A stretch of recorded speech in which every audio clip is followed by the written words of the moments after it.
Mikutano hiyo ambayo imefanyika katika maeneo manne ya kaunti hii ya Taita Taveta, ambapo kaunti ndogo ya Voi walikusanyika katika ukumbi wa Kaloleni, ya Mwatate kwenye ukumbi wa Peleleza, Taveta ukumbi wa Sato na Bundanye kwenye ukumbi wa Sisi. The health department imekuwa na shida mara kwa mara na hizi issues hazijaisha kwa sasa.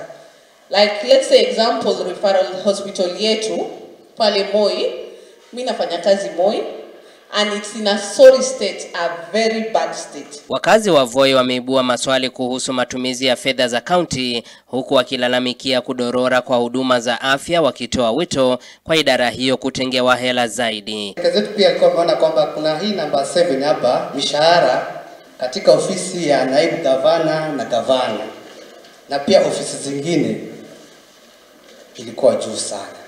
Mbona isipunguzwe kuja kwa health?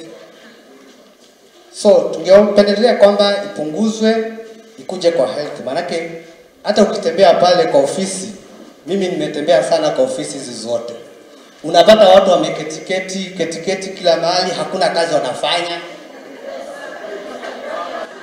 hakuna na wanalipwa. Huku sisi nyanjani ndio tunatoa ushuru, tunateseka. So sisi tunaomba kwamba wale wakufutwa wafutwe. Wengi wanaaga pale, watu wana machungu. Kwa hivyo kile ambacho kimetajwa kuhusu health, naomba tukizingatie.